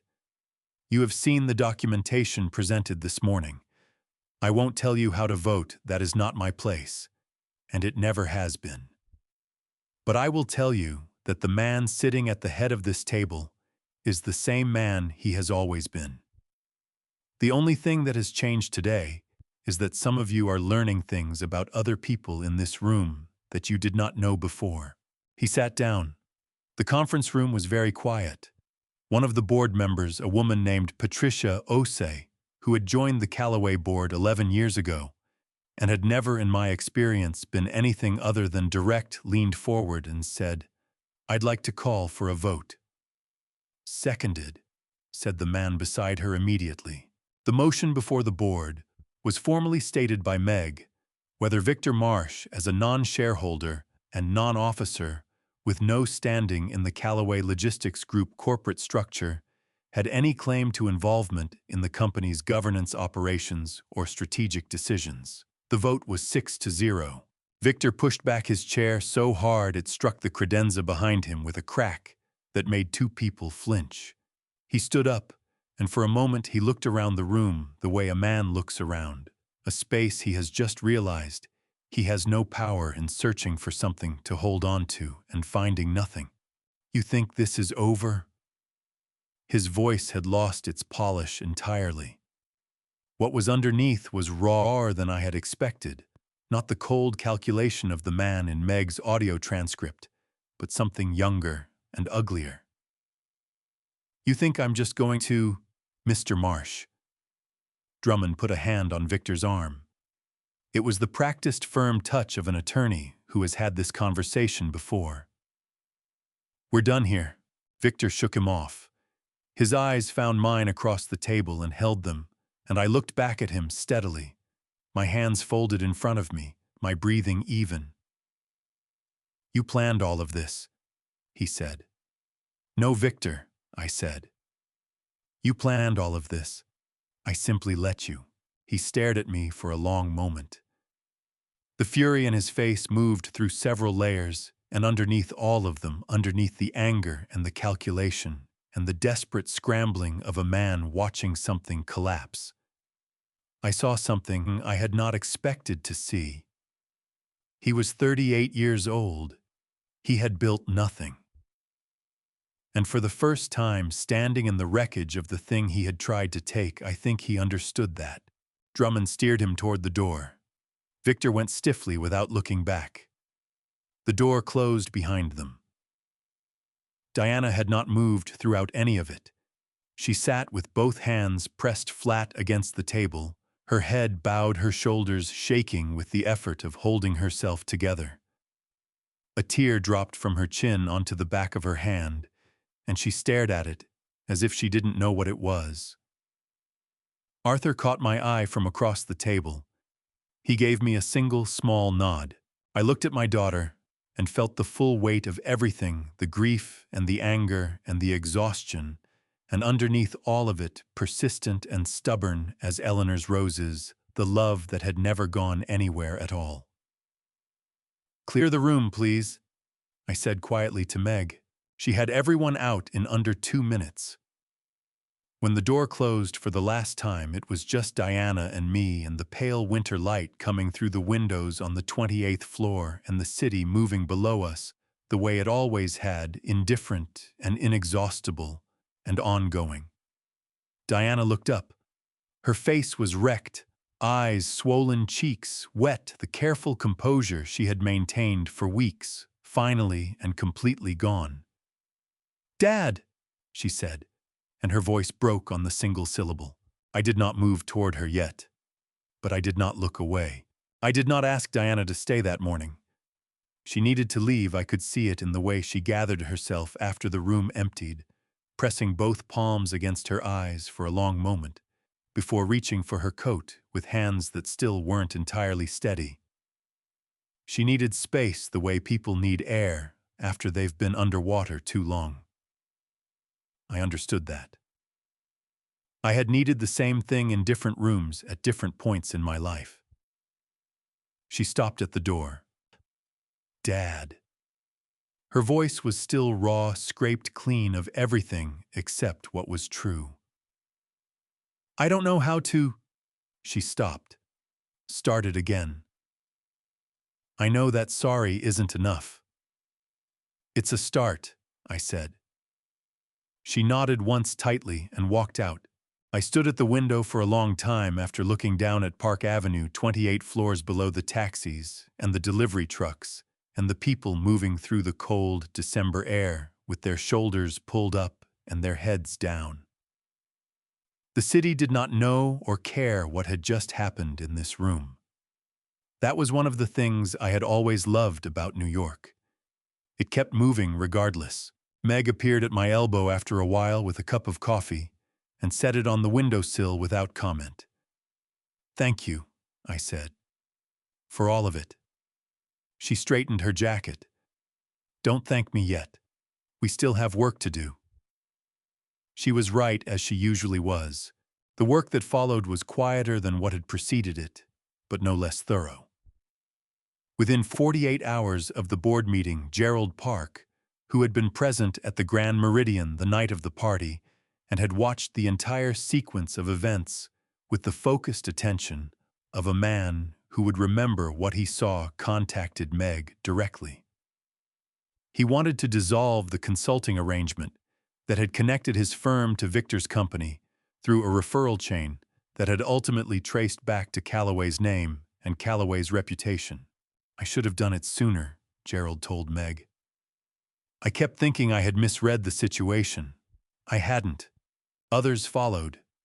The business world in New York was large, but it was not anonymous, and the story of what had happened at the Grand Meridian had been traveling through it since the night of October 4th, through dinner conversations and quarterly meetings, and the particular grapevine of men and women who had been in that ballroom and could not stop talking about what they had witnessed. Victor Marsh had struck his father-in-law in front of 300 people. The father-in-law had turned out to be Richard Calloway. The rest was arithmetic. By the second week of December, Victor's real estate firm had lost 3 active contracts and 2 prospective clients who had quietly declined to return calls. His Los Angeles connections, built over years on the implicit credibility of the Calloway name, had begun the careful process of not being associated with him anymore. Frank DeLuca, who had sat at his birthday celebration, accepting gifts with the serene confidence of a man who believed himself insulated from consequences, found that the business relationships Victor had cultivated on his behalf were dissolving with the same speed. Meg delivered these updates in her morning reports, with the same measured tone she used for everything, and I received them the same way. Not with satisfaction exactly, but with the particular tiredness that comes when something you knew was going to happen finally does. One evening I was sitting on the back porch with a glass of water when she called with the day's summary, and when she finished, I asked her the same question she had asked me weeks earlier. "Are you satisfied?" I said. A pause. "I'm relieved," she said. "There's a difference." "Yes," I said. "There is." I looked out at the garden. The roses were bare now, just canes and thorns against the gray December sky, but the root structure beneath them was deep and established, and would outlast any number of difficult winters. Eleanor had chosen them for exactly that reason. My phone buzzed on the arm of the chair. A call, not a message. Diana's name on the screen. I felt my chest tighten in the way it always did now, when I saw her name, not with anger, not anymore, but with the complicated ache of a love that had been tested and had not broken but had changed shape in ways I was still learning to understand. I answered on the second ring. "Hi, sweetheart." Her breath caught audibly, as if she hadn't been certain I would answer, as if she had been sitting somewhere preparing herself for the possibility that I wouldn't. "Dad." Her voice was steadier than it had been in the conference room, but underneath the steadiness, I could hear how much effort that cost her. "I found an apartment in Hoboken. I moved in 3 days ago." A beat. "I wanted you to know." "I'm glad," I said, and I meant it fully without reservation. "Dad, can I come to Westchester? Not to talk about any of it. I just..." Her voice thinned. I just want to sit in your garden for a little while, if that's okay. My throat tightened until it hurt. Come Saturday, I said. I'll make coffee. She exhaled a long, shaking breath that carried more relief than any words she could have chosen. Okay, she said. Saturday, she arrived at 10 in the morning in a car I didn't recognize, a small used Honda she had apparently bought the week before with money she told me later had come from selling a piece of jewelry Victor had given her early in the marriage before she understood what giving meant to him. I was on the front porch with 2 cups of coffee when she pulled up. She looked smaller than I remembered. Not physically, she was the same height, she had always been the same build, Eleanor's cheekbones, and my stubborn jaw. But there was something in the way she carried herself that reminded me of the way a person moves after they've been sick for a long time and are only beginning to remember what it felt like to be well. Careful, tentative, not entirely trusting yet that the ground beneath them will hold. She came up the porch steps, and I handed her a cup, and she wrapped both hands around it, the way she had wrapped her hands around things, since she was small, fully, completely, like she was trying to absorb the warmth through her palms. Thank you for letting me come, she said. You don't need permission to come home, I said. Her chin trembled.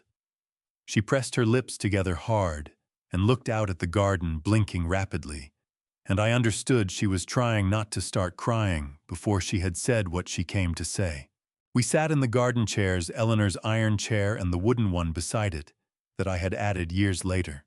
The December air was cold and clean, and the roses were bare canes along the south fence, and neither of us spoke for a while, which was different from the silence I had been forbidding myself. This was the silence of 2 people who needed to breathe the same air for a moment before they could say anything true. Diana set her cup down on the arm of her chair. She looked at her hands. I need to tell you things, she said. Not to excuse what I did. I know there's no excusing it. But I need you to understand what it was actually like, because I don't think I understood it myself until I was out of it and could look back at it. Tell me, I said. She talked for a long time. She described the first years of the marriage, how Victor's control had arrived so gradually that she had mistaken it for care. He managed the finances because he was better at it, he said, and she had believed him because in the beginning he was attentive, and the accounts were always full, and there was never a reason to question. By the time she realized the joint accounts were draining while his company accounts grew, she had been so thoroughly removed from financial decisions that she didn't know where to begin untangling it. I had $400, she said. Her voice dropped to something barely above a breath. Dad, I had $400, and I didn't know how to tell anyone, because I didn't know how to explain how I had let it happen. Her hands were shaking now, a fine, persistent tremor she seemed unaware of. I watched my daughter's hands shake and felt something move through my chest that was beyond anger, beyond grief, in the territory of a feeling I didn't have a clean name for. When the guardianship petition came up, she continued. He told me if I didn't sign it, he would report me to his attorneys for misappropriating household funds. He had documents. I don't know if they were real or fabricated. He said they were real, and I was scared enough that I didn't stop to think clearly. She finally looked at me, and her eyes were full and bright. Dad, I knew what I was signing. I want to be honest with you about that. I knew. And I signed it anyway because I was terrified, and I didn't see any other way out. Her voice broke on the last word. She pressed the back of her hand against her mouth, and her shoulders heaved once, twice before she got herself back. I wasn't trying to hurt you, she said. I was trying to survive. My throat had closed entirely. I looked at my daughter, this woman I had driven to swim practice at 5:30 in the morning, had sat beside in every hospital waiting room and school auditorium, and difficult moment I had been present for, and I felt the full complicated weight of loving someone who has wounded you and been wounded themselves, and is sitting in front of you trying to find their way back. Susie, I know, I said. My voice came out rough, cracked at the edges in a way I couldn't smooth out. Diana's tears spilled over then, not delicately, not quietly, but the way tears come when someone has been holding them back for months and finally can't anymore. Her whole face crumpled, and she bent forward in the chair, pressing both hands over her face, her shoulders shaking hard. I reached over and put my hand on her back. She cried for a long time. I kept my hand where it was. When she finally straightened up, her face was blotched and swollen, and she looked about 14 years old.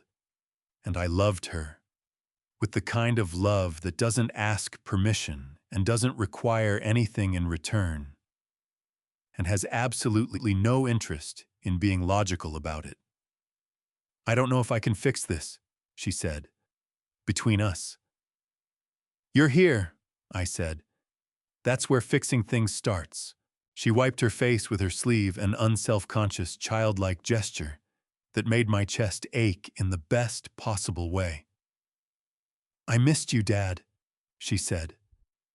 Not the company, not anything else.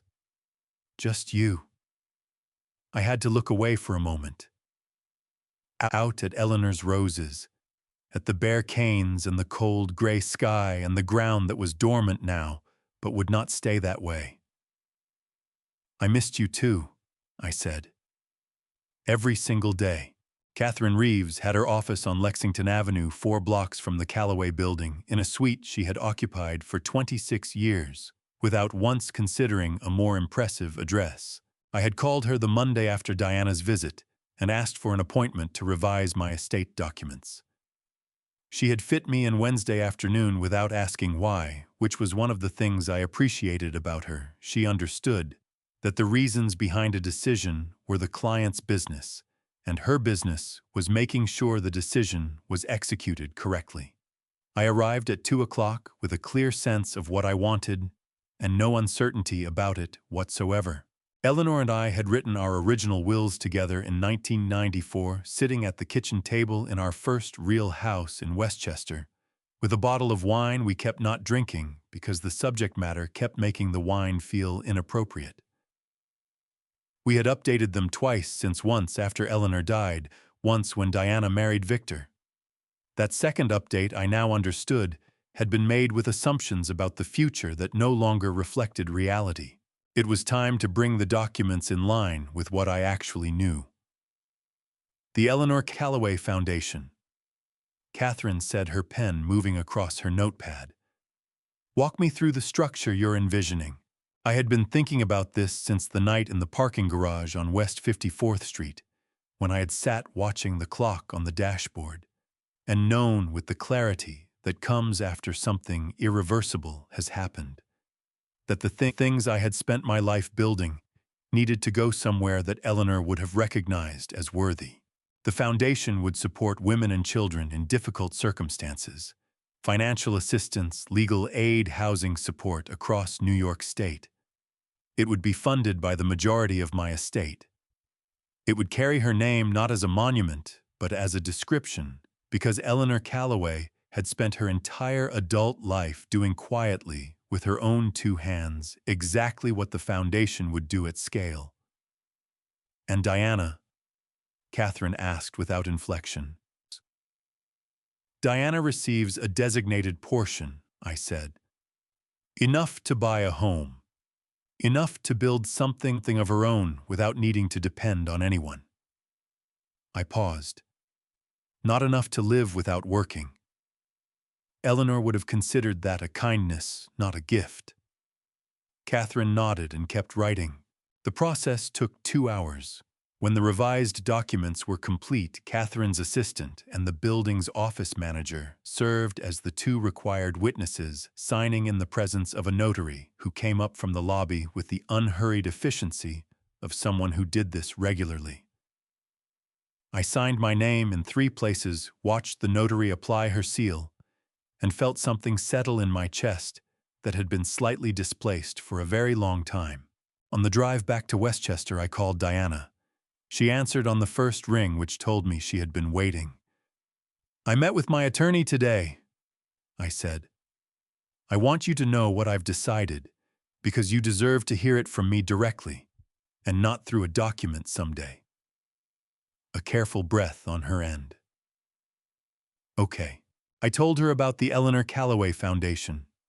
I told her about the portion designated for her.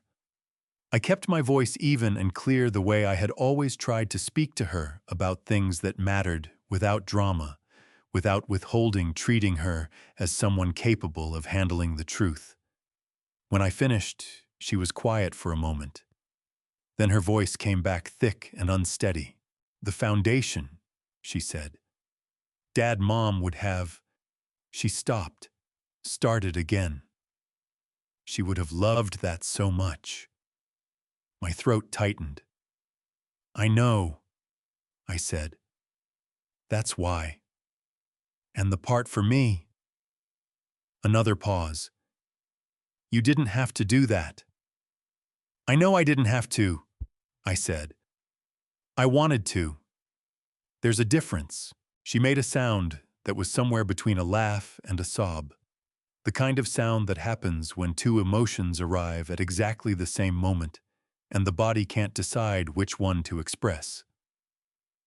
"I'm going to make you proud of me again," she said. "I promise." My eyes burned. I kept them on the highway ahead and breathed carefully. "Diana," I said. I never stopped. She was crying again when we hung up. I could hear it in the way her goodbye came out soft and broken at the edges. But it was different from the crying in the garden. That had been the crying of someone releasing something they had been holding for too long. This was lighter. This was the sound of someone who had just been handed something they hadn't been sure they still deserved. I drove the rest of the way home with the heater on, and Eleanor's favorite radio station playing something quiet and instrumental that I couldn't name but recognized from 100 Saturday mornings in the kitchen. And I let myself feel fully and without apology every complicated thing that was moving through me. The exit for Westchester came up on the right. I took it the way I always had. I was pruning the back fence line when I heard the car. Not Carol Mitchell's sedan. Not the UPS truck that came Fridays. Something I didn't recognize, an engine with a particular note that I registered before I consciously identified it, the way you register things when you have been paying close attention for a long time. I set down my shears and walked around to the front of the house. Victor Marsh was standing outside my gate. He was wearing a coat I recognized from the boardroom, expensive, well-cut, the kind of coat that announces its own price without trying to. But something about the way he was wearing it was different now. It hung on him the way clothes hang on a person who has lost weight recently and hasn't yet adjusted to the new version of themselves. He looked for the first time since I had known him like a man who was not sure of his welcome anywhere. I walked to the gate and stopped on my side of it. I did not open it. "Victor." "Richard." His voice was careful, stripped of the smoothness it usually carried. He cleared his throat, and his eyes moved briefly to the garden behind me before coming back to my face. "I was hoping we could talk." "We're talking," I said. He exhaled a short, controlled breath that I recognized as the effort of a man trying to hold himself together in front of someone he has reason to be ashamed in front of. His jaw tightened. Then he said, "I want to apologize. For what I did at the party, for the petition, for all of it."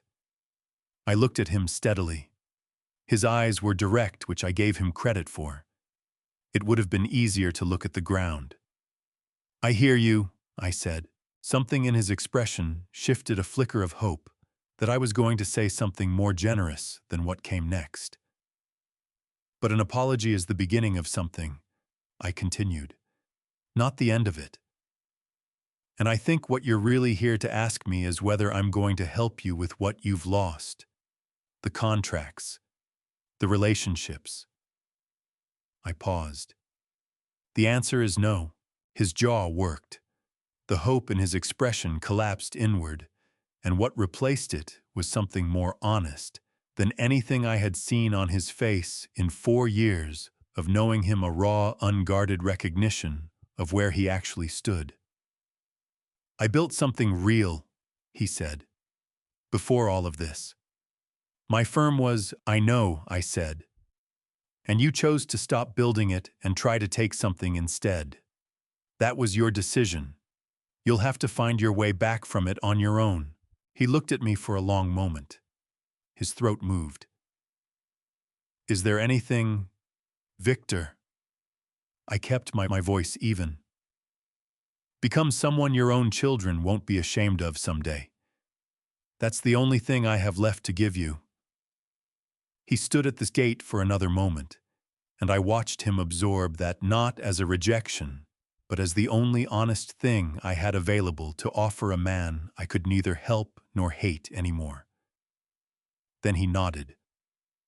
Once. Small. He walked back to his car. I watched him go. He did not look back. I stood at the gate for a moment after he drove away, my hand resting on the latch, the December air cold against my face.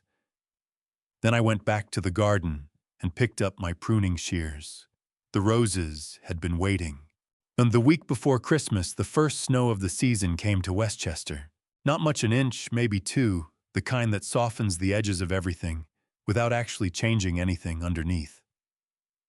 I stood at the kitchen window with my coffee and watched it come down in the early morning, dark, slow, and unhurried, and felt something in my chest that I recognized after a moment as simple contentment. Not happiness, exactly. Happiness had always seemed to me a temporary condition, something that visited and left. This was quieter than that, more durable. Carol Mitchell knocked on my front door at 9 with a plate of Christmas cookies she had made with her granddaughter, wrapped in red foil and tied with a green ribbon that her granddaughter had clearly selected. She insisted on the ribbon, Carol said, holding out the plate with both hands. Her cheeks were pink from the cold, and her eyes were bright. I told her it was a bit much. She told me I didn't understand aesthetics. I laughed, a real laugh, the kind that comes without thinking about it. How old is she? 7, Carol said. Going on 45. I thanked her, and she went back across the yard with the particular satisfied energy of someone who has completed an important task. I set the cookies on the kitchen counter and stood looking at the red foil for a moment, smiling at nothing in particular. Meg called at 11. Gerald Park made the first contribution to the Eleanor Calloway Foundation this morning, she said. Her voice carried the warmth she usually kept carefully contained. $50,000. He included a note. He said, and I'm reading this directly, he said I was in that ballroom in October. I saw what Richard Calloway is made of. This seems like the right place to put money. My hand tightened around the phone. My eyes stung and I turned toward the window so that the gray winter light outside was the only thing in front of me. That's Eleanor's money now, I said. It'll do good things. It will, Meg said. She would have liked Gerald Park, I think. She would have liked anyone who said something true without being asked to. After we hung up, I sat at the kitchen table for a while with the cookies and the quiet. Diana had texted that morning a photograph of her new apartment in Hoboken, a small living room with bare walls and a window that looked out over the Hudson. She had written beneath it, starting to feel like mine. I had written back, that's exactly how it should feel. The bare walls in the photograph didn't make me sad. They made me think of a garage in Queens in 1989 with a folding table and a landline phone, and Eleanor standing in the middle of it with her arms crossed, trying to decide whether to be worried or impressed. Every good thing had started somewhere that looked from the outside like not enough. That evening, I took the Mercedes out. Not to go anywhere, just to drive.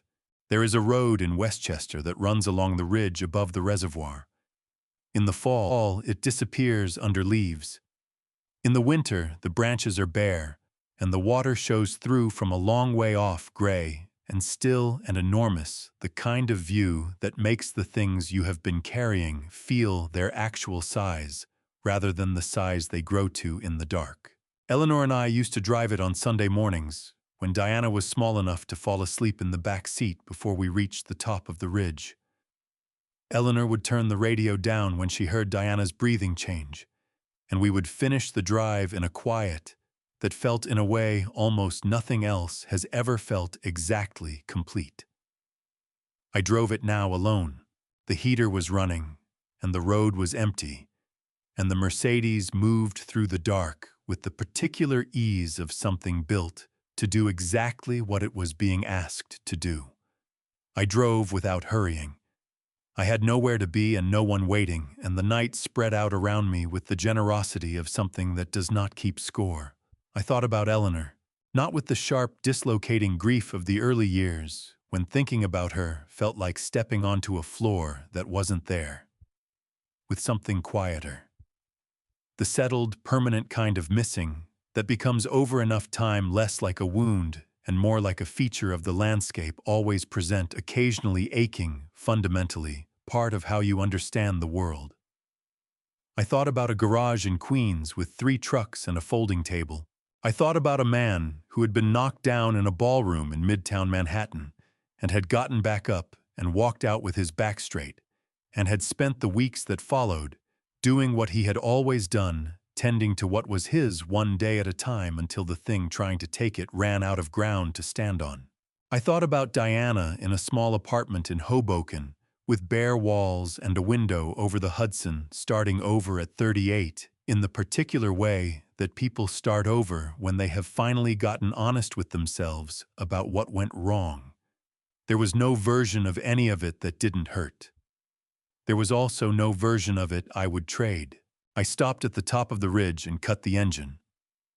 Below me, the reservoir stretched out flat and dark and wide, and the lights of Westchester lay along its edges like something careful and considered, and the sky above it was the specific blue-black of a clear winter night that has never once in all the years I have been alive failed to make me feel small in the way that is actually comforting rather than diminishing. I sat there for a while. I thought about what it meant to build something. Not the strategy of it, not the execution, but the daily, unglamorous, persistent fact of it. Showing up. Doing the work. Choosing again and again to tend to what matters rather than what is merely urgent. I had built a company. I had built a life. I had built over 68 years of trying and failing and trying again a version of myself that I did not need anyone else to confirm or validate or approve. That was the thing Victor had never understood. He had looked at everything I had and seen things to be taken.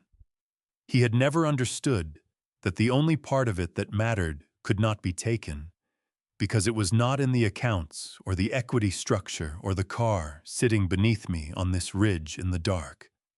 It was in the work itself, in the choosing, in the showing up. I started the engine. The road home was the same road it had always been. I drove it the way I intended to drive everything from here forward on my own terms, at my own pace with the windows up against the December cold, and Eleanor's radio station playing something I didn't know the name of, but recognized all the way down. The lights of Elmwood Lane came into view below the ridge. I took the turn home. I have told you my story not for sympathy, but because I believe some of you know exactly what it feels like to be looked through by the people who were supposed to love you most. Here is what 68 years taught me. God does not take things from you without reason. What was taken from me revealed what could never be taken, the man I had always been long before the company, long before the money, long before any of it. Don't wait the way I waited. Don't let silence become permission. Your worth was never in what you owned. The people who love you will show up before they know what you have. The ones who only appear when the account is full, let them go. These are the family stories revenge never announces out loud, that dignity cannot be seized, only surrendered. That family drama revenge is never about the car or the inheritance. It is always about whether you believe someone else has the right to define you. They don't. If this story reached you, share it with someone who needs it. Leave a comment. And if these family stories revenge and family drama revenge mean something to you, subscribe and stay. There is always another story worth telling. Thank you for staying until the very end. The stories on this channel include fictional elements created for reflection and education. If this content is not for you, we understand completely. Please find what serves you best elsewhere.